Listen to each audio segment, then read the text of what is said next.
164 minutes of director Khalees saluting Atlas Terry is bound to be a disaster package. I think the Hindi film audience is somewhere getting tired. I am.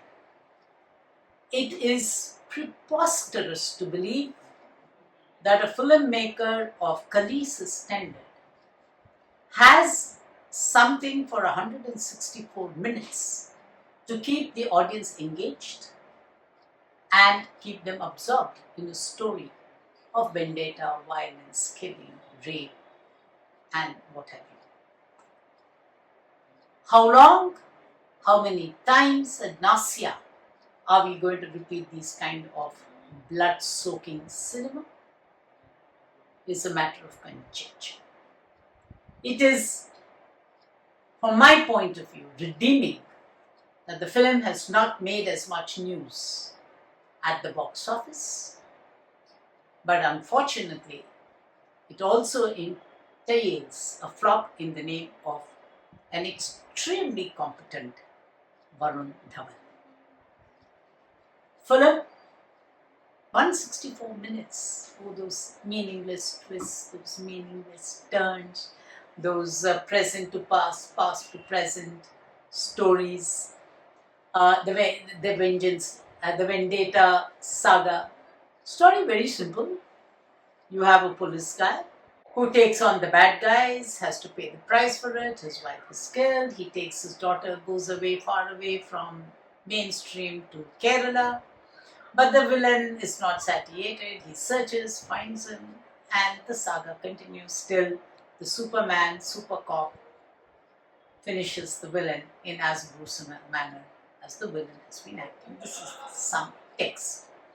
It is, I believe, almost biologically challenging to sit through something of this kind and to repeatedly expose a generation of youngsters, and I even watch kids coming and watching this kind of cinema, is to desensitize them against violence in a society. Violence as a means of a collective social change may be Marxian, not the context to be talking about, but this kind of individual indoctrination of police power and dealing with absolutely debased villains, both of whom, I'm sorry, exist in our society. But this reiterated celebration of this kind of cinema will have to stop. Hopefully the message at the box office is that.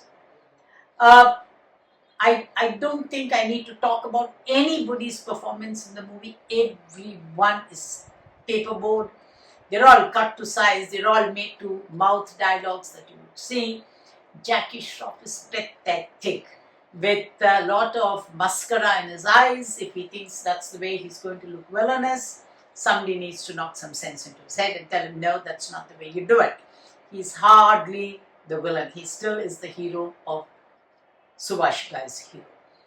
Not much evolved as an actor, as a villain, far from it. Maybe as a sophisticated villain he'll pass off, but yeah, it's a damn squib. There is Varmikwa Gabi coming in as Miss Tara. Her role and she are best left as big question marks in the film.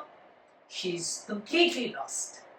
We have Kirti Suresh looking gorgeous, but then she's doing a role of a South Indian actress in a South Indian film. So you know she's not going to do much. And it's Varun who reappraises Vijay's Terry. I think he's done as much as he can. He stretches a lot. He's very good in the lighter scenes. I think he's still a little too baby-faced to add that venom into his system. Good that the venom is not translating on his face.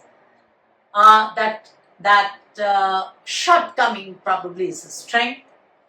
I would say avoid the film. Avoid it like the film in its very beginning has a song which says run, run, run. I think you need to run away from the movie.